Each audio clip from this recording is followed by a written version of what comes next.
Finnegans Wake's style and method of evocation can be really disorienting for a new reader approaching the book, but I don't think that this need remain the case. I think that this can be learned in a way that really makes one appreciate its style. And one of the ways that I would like to do that is by today discussing Finnegans Wake's relationship to music. I want to focus on some passages that help explicate the way that the language of the Wake, Wakies as it's been called, relates to methods of sonic and musical evocation. And I also want to recommend some pieces of music that will help appreciate Finnegans Wake's style. This will mix with its fragmentary nature, its aleatoriness, its consistent wordplay and confusion. And I think by doing this, it will help one appreciate this work as something unique, which flaunts and also disobeys literary idioms and styles. It is told in sounds, in order that in signs so add to, in universal, in polyglottal, in each auxiliary neutral idiom, sordomutix, floralingua, sceltofocal, flay flutter, a cons cubane, a prostitute, strasarab, era perse, and any tongue at all. So is the description we get of Wakies. It focuses on the relationship between words, sound, and sense.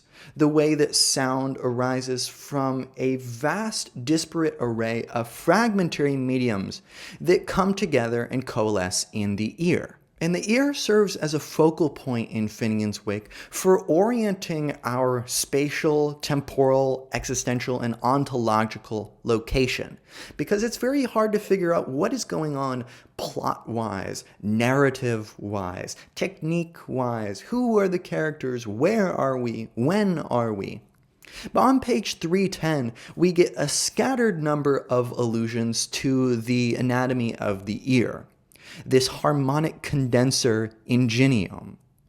We get references to circumcentric megacycles that penetrate into through an auricular foreficle, the tympan, the eustache, the conch, all taking place in his autological life.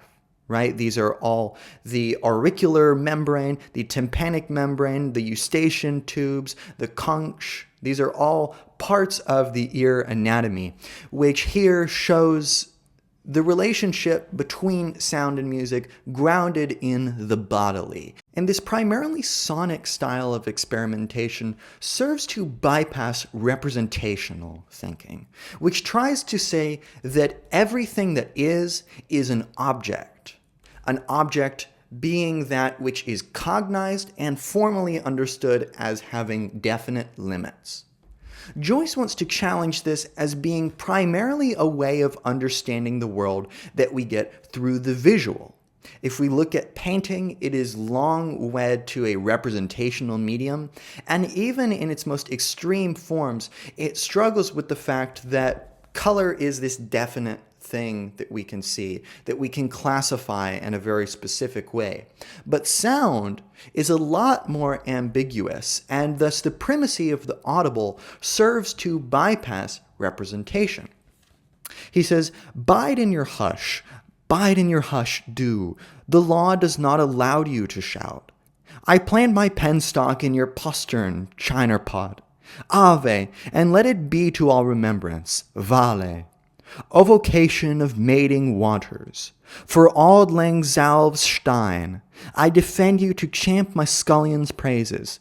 To book alone belongs the lobe. So this book is dedicated to the earlobes, to that little open medium that's always there, this open part of the body, which even when we're sleeping in the dream as Finnegans Wake is, we always retain a connection to the world. Stylistically, this connection allows for real-world sounds to be interpolated into the dream narrative. And we get this in a very sort of self-reflexive manner here on page 64, where we see this process unfolding. This battering babble allow the door and side posts, he always said. was not in the very remotest like the bellsy babble of a bottle of booze, which would not rouse him out of slumber deep, but reminded him loads more of the Martialausi Marsus of foreign musicants instrumungs, or the overthrower to the third last days of Pompery, if anything. And that after this most nooningless nocturne, the young Rhine came down desperate, and the old Lithopotamus started ploughing all over the plains, as mud as she could be, ruinating all the Boucher's shirts, and all the backers' wish-den tugs, so that be the chandelure of the Rajani Jaili were they all night washing the waters of, the weltering waters of, white.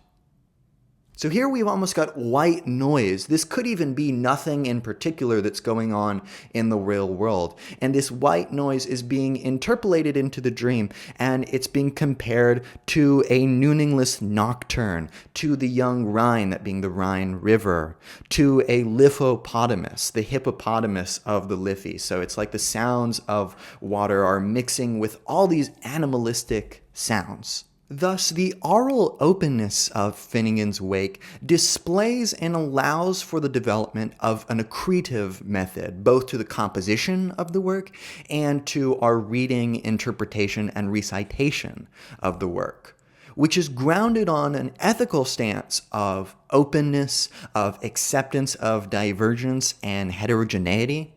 As Michael Patrick Gillespie puts it in his Rating for Beginners, Joyce offers a paradigm that encourages us to reconcile extremes of apprehension, not in a synthetic way that erases the uniqueness of each position. This would be like a sort of Hegelian dialectic, the unfolding of absolute spirit, but in a manner that conjoins where possible and accepts with equanimity what cannot be fit into a system for understanding.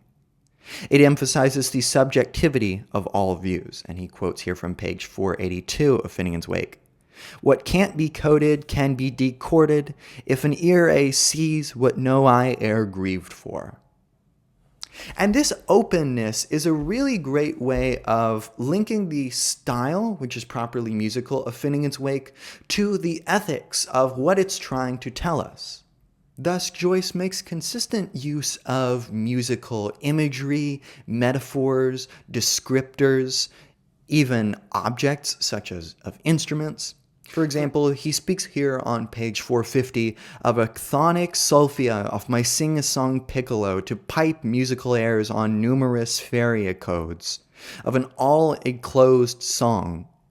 I give to me alone, I trouble give. I may have no mind to lamgage the forte bits like the pianage, but you can't cadge me off the key. I've a voicical lilt too true. And the lark that I let fly, oh la la, is as cockful of funanatics as it's tuned to my fork. Naturale, you might lower register me as a disrecordant, but I'm all alone in your lillabilling of Killarneys. That's flat.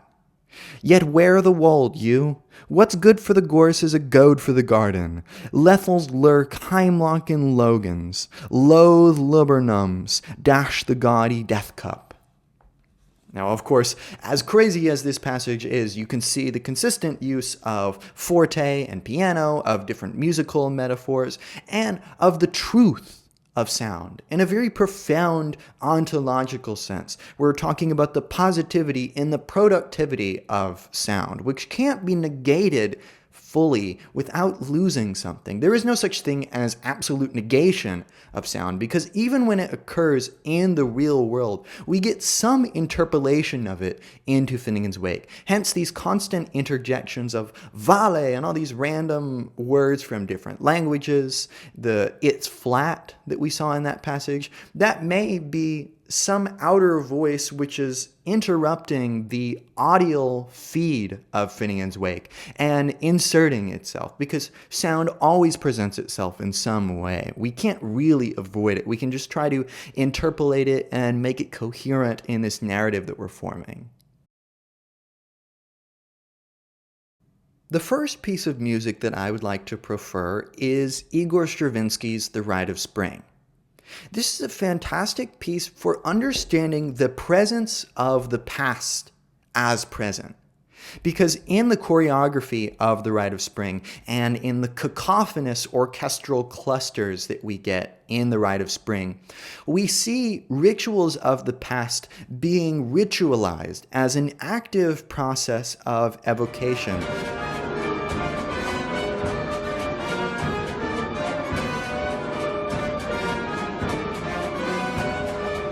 Of something that goes beyond any representational medium. And in fact, this created quite the riot at its first performance. And we can see in the style of the choreography and of the music an attempt to ritualize, which is exactly what Joyce tries to do. And in fact, we get a passage in Finnegans Wake that really expresses this kind of ritual, ancient approach, and it actually seems to me to be recreating the very last dance that we get that ends The Rite of Spring, in which these girls have chosen a virgin who is going to be sacrificed to the god of spring. Thus, this is the rite of spring, of the birth of spring that is to come, that requires a ritual understanding of death and the incantation that goes along with death.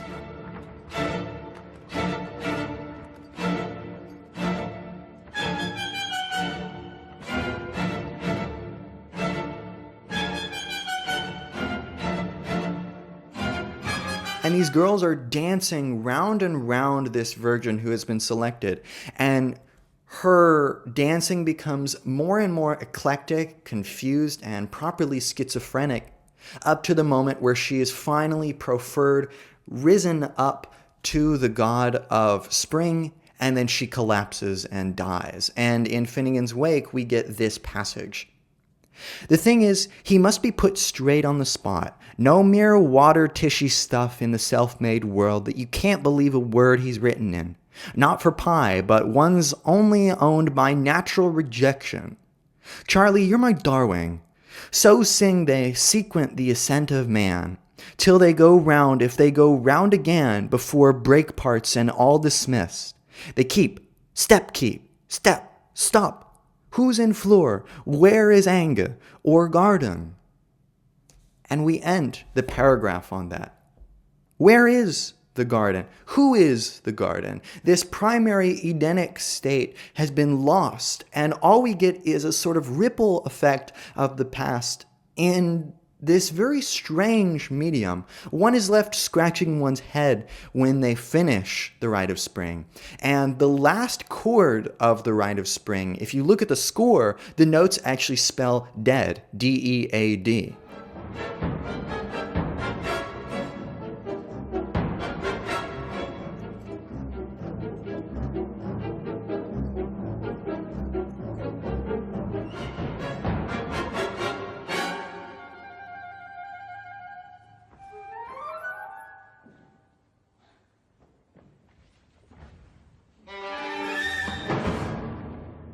So there's this very profound sense of confusion and of a stultified silence that ends The Rite of Spring, which I really think captures the immediacy of the confusion that one gets when we read Finnegans Wake. At the same time, though, we get a sense of groundedness when we listen to and watch the ballet that is The Rite of Spring.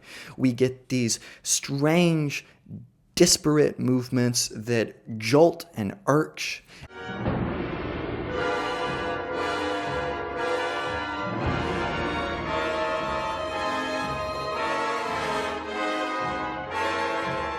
And I think this is really well described in the way that Finnegans Wake utters its style in Stuart Gilbert's Prolegomena to Work in Progress, where he says, the word building of Work in Progress, which was Finnegans Wake as it was being serially published, is founded on the rock of petrified language, of sounds with solid associations. And these solid associations come first from an understanding of the groundedness of the body. Thus, Joyce's emphasis on the embodied nature of hearing and of sound is combined with this visceral choreography in The Rite of Spring to yield a very strange incantatory medium. Gilbert continues that Joyce's wish is to evoke literary music, a ballet of dancing words that suggests the clear line and mass form, which is the beauty quality that good art has. The river may be flowing, or he may be wishing to summon up the sounds of night or to awaken the emotions that night thoughts bring.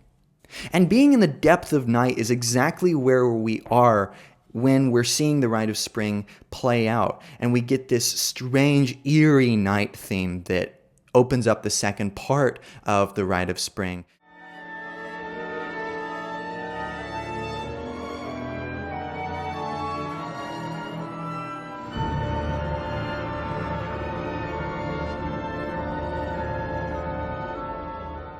That really gives this sense of being deep in the oozing, sleeping loins of Mother Nature. And we're to arise soon through the womb of nature and its gestating qualities. But it requires time and it requires labor. And we really get that sense of labor in the Rite of Spring. The next piece of music that I would prefer to the listener is Richard Strauss's Eine Alpensinfonie, the Alpine Symphony.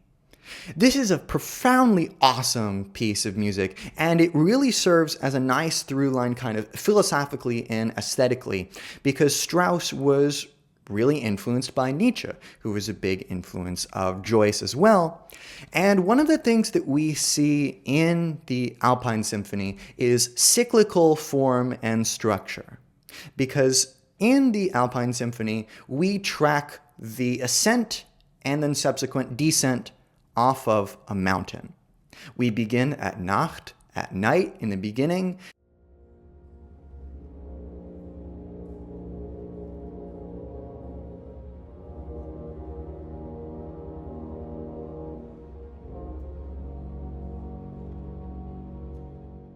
And it's very eerie and mysterious, and it opens up into the sunrise, very similar to the sunrise that opens up Nietzsche's Also sprach Zarathustra. And then as we rise, we get to the top, and then we come down, and we end right back at Nacht.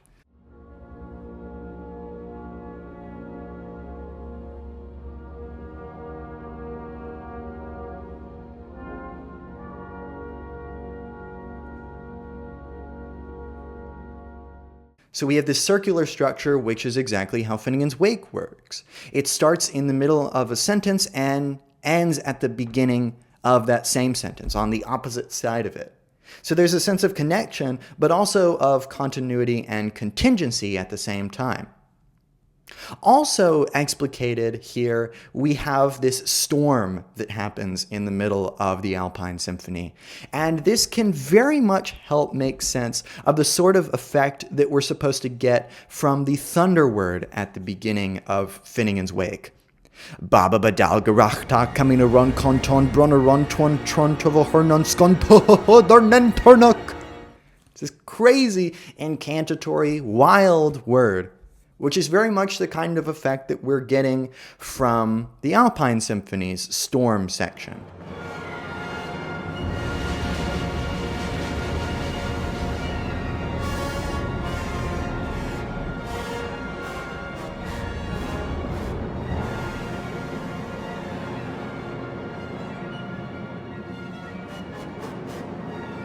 Where the percussion is going crazy, and there's all of these themes that are being thrown around. We've got a wind machine in the background giving us a sense of flowing, but also of waves, right? Because wind is a series of waves moving through the air. So I think that this is a really nice way of understanding the kind of heroic sense of struggle that we get in Nietzsche, but that we also see in Strauss, as it is echoed later in Finnegans Wake. Now, a very different piece of music is Pierre Boulez's Second Piano Sonata. This is a renowned piece of serialist music, part of the great tradition of classical avant-garde music, and in it we get a sense of chaos, which we see in Finnegans Wake.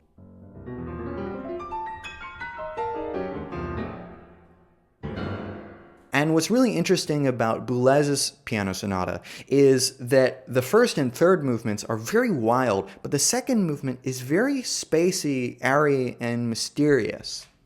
And to ground the first and third movements, these really chaotic movements, is a passage from Finnegans Wake that I really think would go well with listening to this piece. Every person, place, and thing in the chaosmos of Allah anyway, connected with the gobbly dumped turkey, was moving and changing every part of the time. The traveling inkhorn, possibly pot, the hair in the turtle pen and paper, the continually more and less intermisunderstanding minds of the anti-collaborators. And as time went on, as it will variously inflected, differently pronounced, otherwise spelled, changeably meaning, vocable script signs. I think that's a really great way of understanding the immediacy of these strange idioms that speak forth in the piano sonata, where we get these rising 12-tone clusters and their subsequent descent, which you can see mirrored very well in Boulez.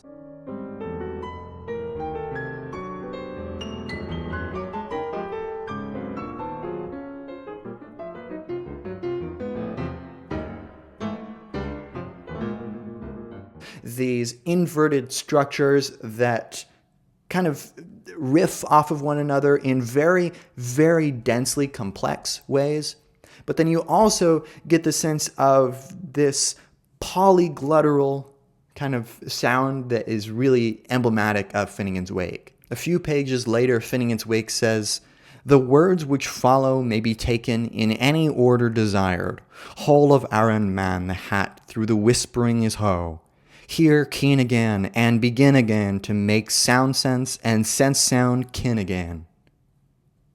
And we get this sense of gestating on a common theme of repetition and of sound as repetition, which is mirrored in the sort of chiastic form we get here, right? This is a chiasm where we kind of start and end with the same thing reversed halfway through.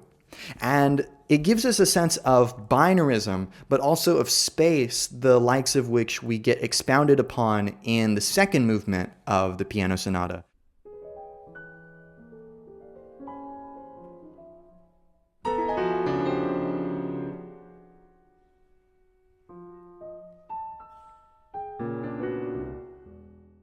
Where we get a sense of letting resonance develop over time through the serial repetition of sound through time that lingers but also sinks away into silence, the likes of which we see in the very end of Finnegans Wake, which ends away alone along a last along the, and it ends the, which Joyce purposely put because he said that it was the lightest possible sound that the human mouth could make. The. It's almost just a vibration, a purely onomatopoeic the vibration of the tongue against the teeth and the roof of the mouth. Next, I'd recommend Wagner's massive operatic cycle Der Ring des Nibelungen, the Rings of the Nibelungen. And this is a profound cycle that had a big influence on the history of opera, but also on Joyce. You'll see references to all sorts of Wagnerian themes and characters and motifs throughout. And in fact, the motif structure of Finnegans Wake is very similar to the way that these themes get echoed throughout the Wagnerian operas.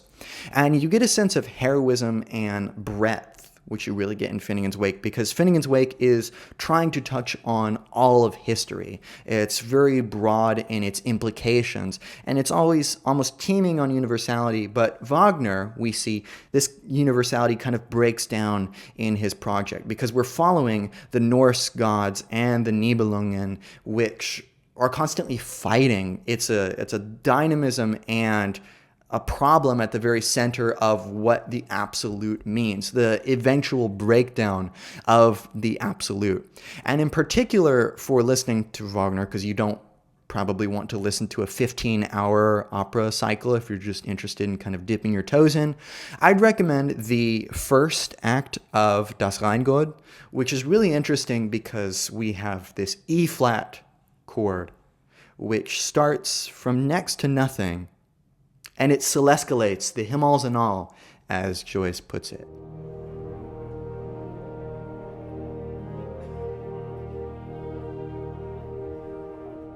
and then klombering of buckets comes clattering down.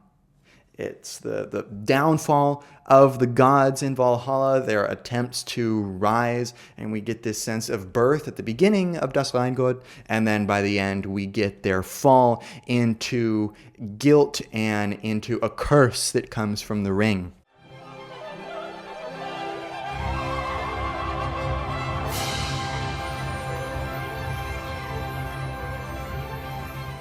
Also, Act 1 of Die Walküre is really interesting because we get the sense of romanticism that's in Finnegans Wake. There's a lot of talk of love and of requited and unrequited love, of impotence and failure in love, of Tristan und Isolde, which is another opera that Wagner did that would be a helpful piece to look at. But we get a sense of heroism, of dynamic, of momentum in Die Walküre.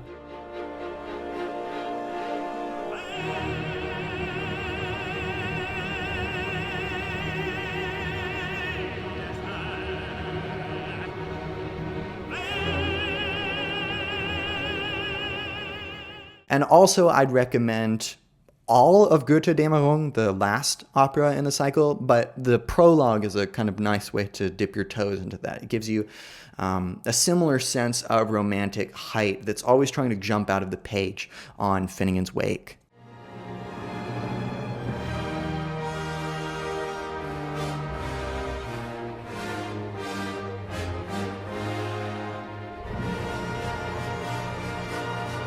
For a last and very different music recommendation, I would like to prefer that you check out the rap artist MF Doom. Now, he's a really interesting character because he's obsessed with alliteration and onomatopoeia and wordplay and humor in a way that really evokes Finnegans Wake and evokes the sense of obsession with words.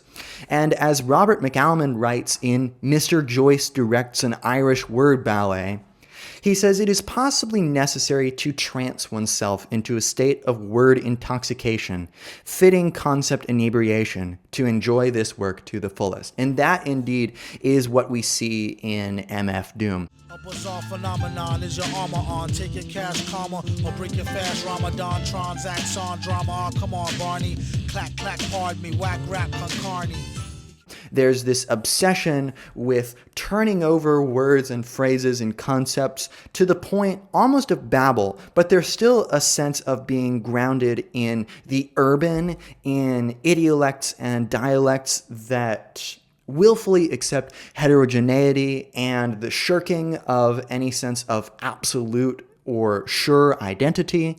Oh shoot, the goose, she's loose. So wild you couldn't chase it down with straight fruit juice. Crown like the first time you taste couscous. Stash the deuce. Troops asking truce.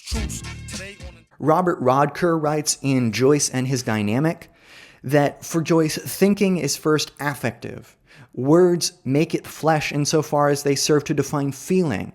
But beneath all words lie affective contacts, which might, it would seem, entirely dispense with words as signs, but not as sounds. And if in MF Doom we see word giving way to sound, sign and sense giving way to nonsense, which is still communicable in a way that really flirts with the notion of what does it mean to communicate. We get a sense of humor and comedy in MF Doom. For example, one of his more recent albums, maybe even the most recent album, is called Food. And each of the tracks is just about food. One of them is called Con Carne, one of them is called Con Queso. And it's just a really funny kind of play with words, which we see in Finnegans Wake with the similar obsession to food, because Finnegans Wake is all about a male character who is constantly engorging himself on food. He seems to have a beer belly, and there's a story in Finnegans Wake about Curse the Tailor and the Norwegian sailor, and the Norwegian sailor comes to the tailor and he wants to get a suit made for him, and a suit is made for him by Curse the Tailor, and the Norwegian captain starts complaining because he can't fit into it, and he says that the tailor's a bad tailor, and the tailor retorts that, well, can't fit this for you because you're difficult to fit for, implying that he's fat and pot-bellied or something like that. So this play with the relationship of food and the affective immediacy of the desire for food is played on in M.F. Doom in a very similar way to Joyce in Finnegans Wake. Also a really good, very short song for getting a sense of this wordplay in M.F. Doom is his song Figaro, which is super enjoyable and interesting and exciting. And I think it gets across the wordplay that you see in Finnegans Wake that really connects very profoundly to the medium and the methods of experimentation that we see in rap. Everything that glitter ain't fish scale. Let me think, don't let her faint, kid Ishmael. A shot of Jack, got her back, it's not an act stack. Forgot about the cackalack, holler back, clack, clack, blocker. Villainy, it's too hot to handle. You got blue sandals, who shot you, who got you, new spots to vandal. Do not stand still, boast your skills close, but no krills. Toast for polils, post no bills. Coast to coast, Joe Smoes flows ill. Go chill, not supposed to overdose, no dose pills. Heterogeneity and local dialects are privileged for their ability to evoke things that can't be done by the majority language. So that being said, I hope that these music recommendations and the discussion of music in Finnegans Wake helps you appreciate what is going on in this work, that it might make you want to listen to these pieces of music or check out this work. Either way, that's it for this lecture. Check out any of my other ones I've done on postmodernism, German idealism, gender theory, post-colonial studies, and other classic literature. You can also become a channel member for $5 a month and gain access to, among other things, a private philosophy Zoom, which you can tailor to your needs. I also have super thanks if you just like to donate to the channel, because it really helps me just take some pressure off me, be able to get the books that I need to give you all some nice content. But no worries, take care of yourself first. That's it for this lecture, and I will see you in another one.